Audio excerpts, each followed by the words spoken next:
Hey, what's going on, guys? Over here, and welcome to your top 5 moments for the 2018 Monaco Grand Prix. As we've done so far this season, we're going to go through your tweets after the Grand Prix. Tweeted out what your top moments were. We're going to collate that into a top 5 from that Grand Prix. Obviously, Monaco was always going to be tricky with a top 5, but I thought, genuinely, personally, it was an intriguing Monaco Grand Prix, and it's as Monaco Grand Prix go, I think it was a pretty decent race for what, is usually quite a parade, basically, around those streets. I've always maintained, 100%. If you go into the Monaco Grand Prix trying to get excited about Sunday, you're going about it the wrong way. Saturday is really where the main excitement is for me personally. It's watching those cars go around, on low fuel on Saturday. That's where the real action is. At least for me personally, That's why I can enjoy Monaco, and I don't really mind too much. It's a parade on Sunday because I've already had my enjoyment of it on Saturday, and then Sunday is really pretty much who did the job on Saturday and taking that track position basically around the lap for 78 laps, and obviously. That's pretty much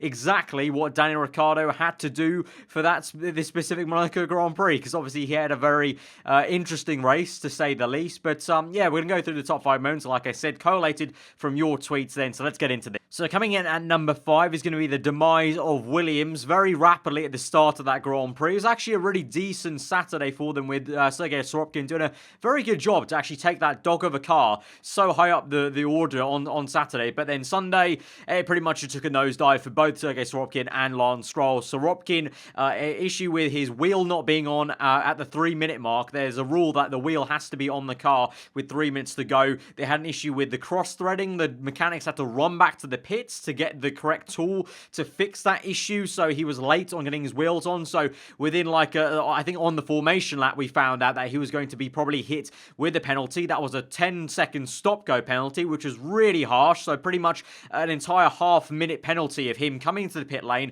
They have to stop for 10 seconds, can't even work on the car, and then they have to get going. So that was a huge hit for Sergei Sorokin, and Lance Stroll got some issues at the start of the Grand Prix. I think he hit a Toro Rosso, I think it was, on the opening lap, and basically he just went backwards and backwards in that race. Came in about 5 million times, really. If you looked at the kind of race feed, it was kind of weird to kind of see him just come in so many times for Hypersoft tires. Obviously, Williams went very aggressive, and as every team did with Hypersofts, but yeah, really shoddy race for Williams. But within the first 5 laps, their race pretty much took an absolute cliff dive, and so yeah, it's kind of tragic to see, but also comical in a way, because it's just, I don't know, for me personally, it's just funny to see Williams just keep on going lower and lower. That you think they've reached a low, and they find a new level of low to go to, and they certainly found that at the Monaco Grand Prix, especially after what a good job Sergei Sorokin did on Saturday, like I said. Number 4 is going to be the tussle Max Verstappen had with Carlos Sainz. In general, though, got to say, fair play to Max Verstappen. From last place on the grid, had a decent enough race. Obviously, he threw it away in FP3. It could have been easily a 1-2 for Red Bull Racing.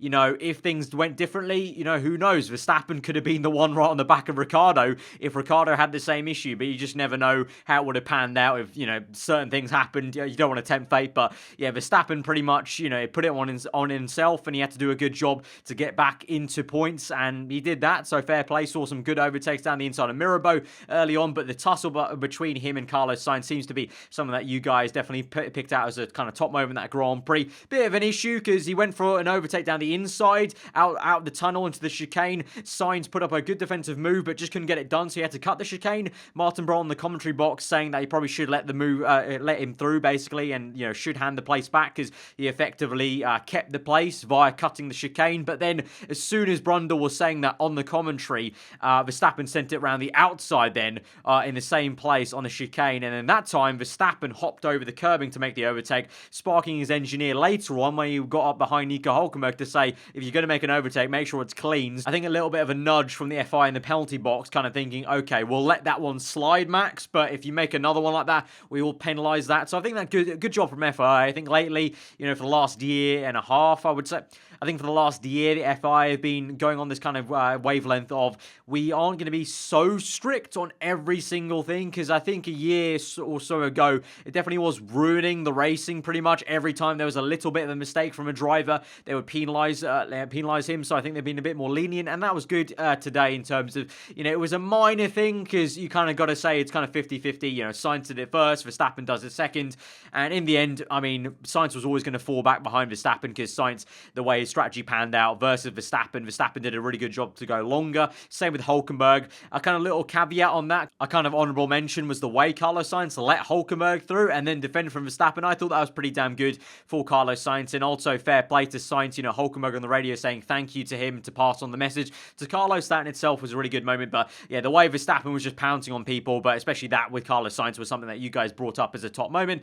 and I think it deserves number 4. Number 3, bit of a cop-out here, so I apologise, but the post-race celebrations for Daniel Ricciardo, and specifically Adrian Newey doing a shoey on the podium, fair play. I think Christian Horner on the radio, just as Ricciardo's about to get out of the cockpit, was saying that he should make the Prince do it on the podium. That was always going to be a big ask, but Adrian Newey doing a shoey, and obviously just the post-race celebrations, you could clearly see it from Ricciardo's eyes even before he took off the helmet. Redemption for him to win the Monaco Grand Prix after what happened to him 2 years ago in 2016.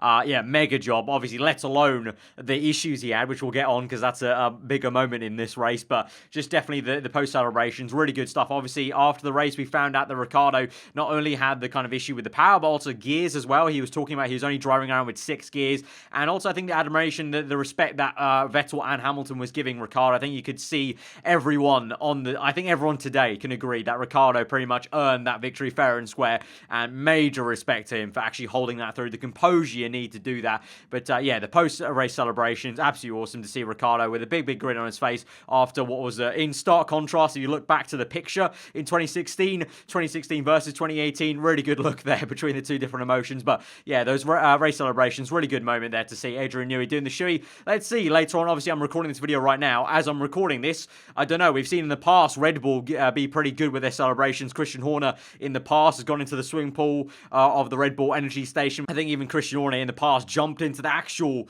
sea itself in the harbour of Monaco. So let's see if anything like that happens after that I've recorded this video. But yeah, I think that's a big top moment. Obviously a bit of a cop-out because it's not in the race, but it is a good feel moment because it is 2 years in the making for that celebration to come through for Daniel Ricciardo.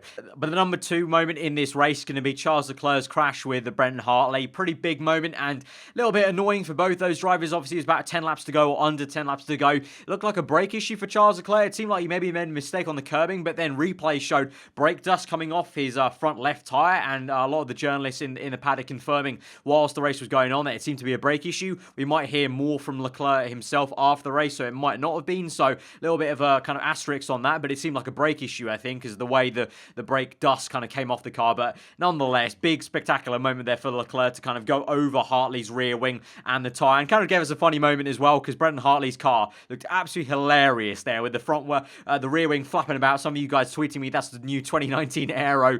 Definitely was a bit of a funny kind of look for the Toro Rosso, and that was an annoying end for both their races. Leclerc was doing a decent job at his home Grand Prix, got held up behind Hartley the entire race, but yeah, big moment there in the race. And if it wasn't for Ricciardo's moment, that's going to come up for number 1. That probably would have been the biggest moment at the Monaco Grand Prix in terms of the shock factor and the kind of, you know, obviously just a big moment really.